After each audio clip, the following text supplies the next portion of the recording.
The Atari 8-bit and the Commodore 64 get two-timed, twice, and swatted and panthered. Up next.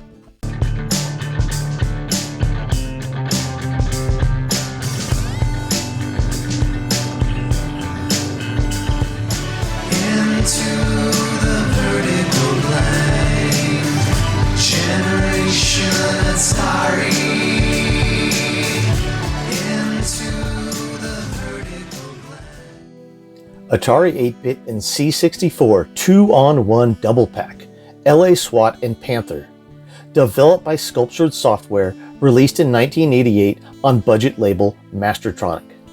LA SWAT, the official game description. The streets of Los Angeles are not safe. Lately, the kids are sick and tired of parents ordering them about and telling them what to do. So they decide to go out on the streets and threaten to club every policeman who gets in their way, making the streets not safe for the public, not even for little old ladies who decide to take a walk on a sunny day. The bad news is you're a police officer patrolling the streets, and you have two other police officers at your side. Your job is to shoot the little troublemakers that approach you. These troublemakers are harmless at a distance, but they are known to throw firebombs at a few policemen. When you are killed by one of the troublemakers, one of the policemen replaces you as the one who gets to control the streets.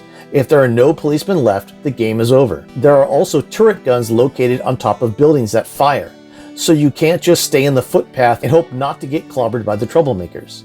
You just have to cross the road, which is dangerous for a policeman in situations like this. When you come to the intersection, you'll come face to face with a gang, and you must shoot each gang member before they have a chance to leave you for dead. Once you've shot all the remaining gang members, a man approaches holding a woman hostage. The object is to shoot the man to free her. If you shoot the woman instead, you'll sacrifice 1,000 points. Your score increases when you walk, but score more points if you manage to shoot a troublemaker. You'll lose 100 points for killing a lady walking down the footpath. Okay, that was a description from Moby Games. Programmers: Atari 8-bit, Randy Platt. He also developed Pharaoh's Pyramid, a 1983 Master Control software release, and Tube Trooper, a 1984 Master Control release. The Atari 8-bit version of LA SWAT was given an 80% by Computer and Video Games magazine, and Page 6 gave it a 66%. Atari Mania users have averaged it 7.3 out of 10. The C64 version of LA SWAT was coded by Craig Condor. This is his only C64 credit. According to Lemon64, the C64 version received scores in the 70s, mostly from contemporary magazines. Current users of the site rate it 6.25 out of 10. Panther, the description straight from Moby Games. Panther is set in the human colony Xenon, which is attacked by aliens. The priority is to evacuate the people, but unfortunately, not everyone made it. The player takes the role of a pilot who mans the Panther aircraft to save the remaining humans. The game is a shooter with an isometric view. The player can move left and right and adjust the height. Reverse is not available, and the movement speed depends on the height. The higher, the faster. This is most important when an alien attack occurs. They always appear in batches, and their shadows indicate their height. Now the player has the choice to evade or fight back. However, the Panther can only take 5 hits. To evacuate people, the player needs to land near them and wait until everyone is in. The game consists of several levels, and the last has an additional gameplay mechanic, SAMs, surface-to-air missiles. Those mean the player can't fly high enough to go over the skyscrapers. Instead, he needs to fly around them. After reaching the evacuation ship, the game loops back to the beginning, the goal being to reach a high score by saving many people. The Atari 8-bit version was coded by Chuck Peavy. His Atari credits include Dark Chambers, 1988, released by Atari, Fight Night, 1985 by Accolade, and the 1987 Atari XE cart conversion, One-on-One Basketball, 1983 by EA, and the 1988 XE cart edition. Both Atari User and Page 6 gave Panther positive but not necessarily glowing reviews. Atari User actually gave it 7 out of 10, but Page 6 gave it 66%. AtariMania.com users rate Panther as 7.8 out of 10. But at some point in time, voting was turned off on the site when the devious non-Atari fan blasted low review scores into the Atari Mania database with a hack. Still, the score is quite comparable to the Lemon64 score for the C64 version, so it's probably accurate. The Atari 8-bit had a lack of quality software at this time in its life, so Panther is generally accepted as one of the better budget titles and a quality game. Atari Gamer XLXE Review Edition in 2012 reviewed Panther and gave it a 10 out of 10, saying Panther is the kind of game that makes you want to own an Atari and makes other 8-bit computer owners jealous. It's really that good. Well, C64 had a version. I don't think they were jealous. C64 was coded by Peter Adams. He coded Blue Max for the C64 in 1983, released by Synapse. He coded Survivor in 1983, also released by Synapse. And he coded Zaxxon in 1984, also released by Synapse. Lemon 64 has contemporary magazine reviews giving Panther scores in the high 70s, with a 5 out of 5 from Your Computer being the highest score. Site voters on Lemon 64 rated a 7.74 out of 10, making it 1.5 points higher than LA SWAT. Zap gave it the highest score at 73%, saying, "Nothing to sing and dance about, though it's nothing to slag off either. Have a look if you can." In the Compendium of Atari 8-bit Games by Kieran Hawken, Chuck Peavy talks about the limits of the Atari 8-bit sprite system and how he had to do complicated interrupt programming to multiplex the sprites for the ship Shadow. He converted the C64 version of the original by Peter Adams, the co-founder of Sculptured Software. The music in both versions of Panther was by David Whittaker. Okay, now let's take a look at me opening the box of my version, which I've never played. And then afterwards, we're going to take a look at it playing in Lunchbox because, well, I have a Commodore 64 and I have an Atari 8-bit, but I would not want to suffer a disk in those drives. Today we're going to take a look at this boxed copy of a dual boot Atari 8-bit and Commodore 64 double pack of LA SWAT and Panther. And so that means there's 4 games in this box, 2 for the Atari 8-bit and 2 for the Commodore 64, both very similar. And this is how we used to have to buy games for the Atari 8-bit. After about 1984, late 84, 85, when games came out, you'd have to buy them on these double packs. Now, I didn't have an Atari 8-bit at the time that this one came out. This is how we bought games like F-15 Strike Eagle. If a game came out on the Atari 8-bit and you wanted to buy it, you had to buy a double-sided disc, the Commodore 64 on the A side and the Atari 8-bit on the B side. Okay, so on to these 2 games. LA SWAT, Los Angeles SWAT, 1989. Special assignments. Get your squad together. A terrorist group has taken over the west side of LA. Get in there and clear the streets. Bring out any hostages you find, alive this time. Playing the game. The aim is to save the hostages being held by the gangs. To reach them, steer your squad through the streets, trying to avoid the grenades being lobbed at your team leader. Try to anticipate where they will land and move away from them. Everything keys off the leader. Gang members will go for him. Snipers take pot shots at him and grenades always fall his way. Once he gets taken out, another team member will take over. Keep going forward and don't let the bad guys get behind you. They have a particularly nasty way of neutralizing SWAT teams if they get too close. Controls. Steer the team leader with the joystick. Press fire to shoot in the direction the joystick is taking you. Press fire will always restart the game once you've lost your entire team. And there's a quote here, it doesn't say where it's from. An unusually addictive arcade game. Joysticks only. So I don't know where the quote is from. Okay. Panther. You take the part of the one remaining pilot in the Federal forces under attack in the city of Xenon. Alien invaders have swept away the defenses and all the population has been evacuated. Well, nearly all of it.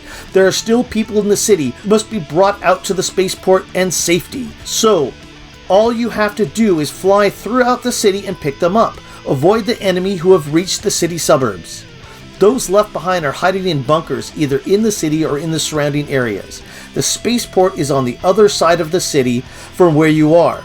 So in order to rescue the refugees, you must land close to the bunkers as they appear in the screen. Stay around until all the refugees have made it into the ship. Avoid whatever the aliens are doing to stop you. Then move as quickly as possible as the one and only sucker who can fly a Panther ground attack craft. You are a hero for today. And then another quote, a very fast-moving, scrolling arcade action game. Controls joystick only. Here's the front of the box.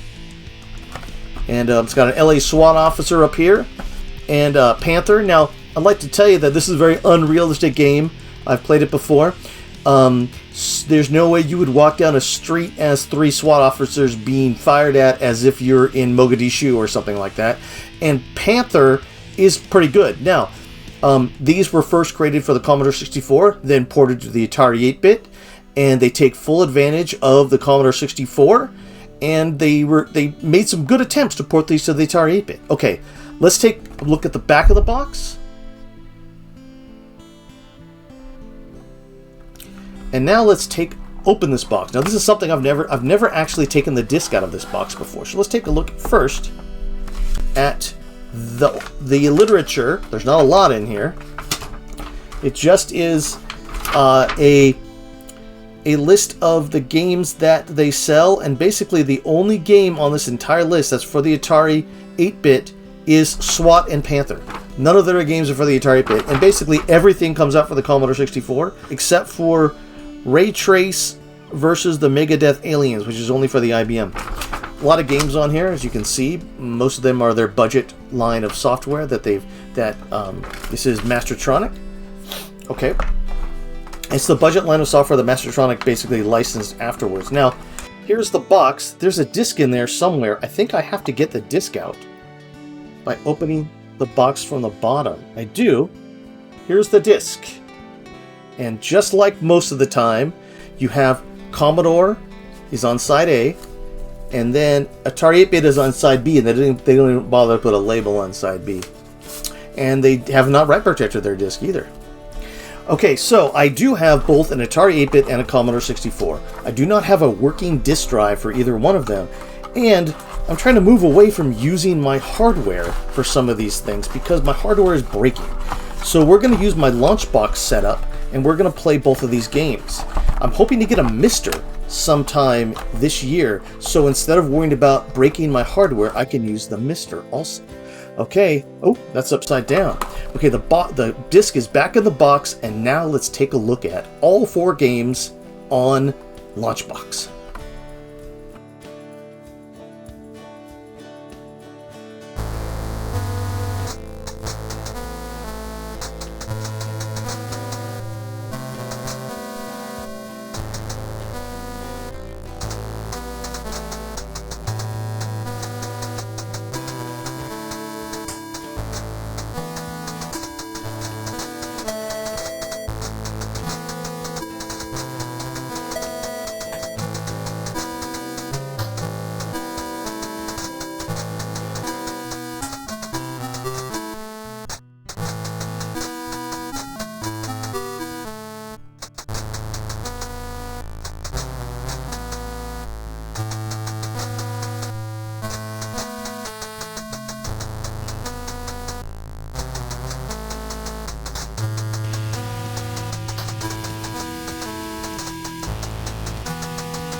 Final thoughts on Los Angeles SWAT. Both versions are well made on each machine, using some strengths of each. They both look and sound okay, but the C64 crack had a no-death cheat, making it slightly easier to get to the end of the level. I like the fire rate of the Atari 8-bit version though, probably because I didn't have a no-death cheat.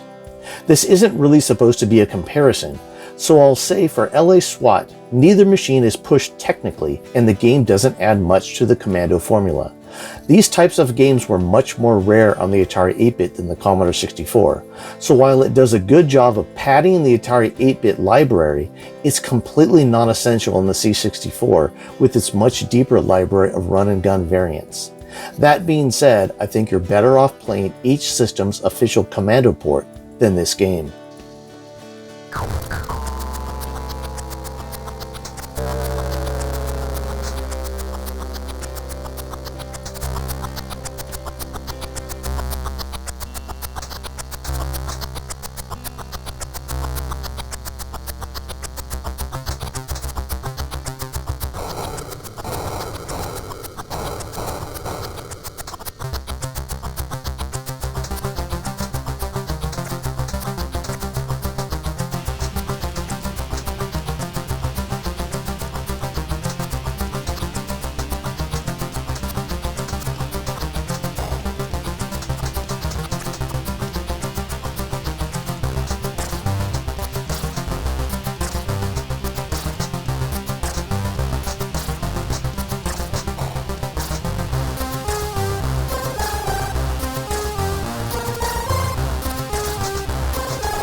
Final thoughts on Panther.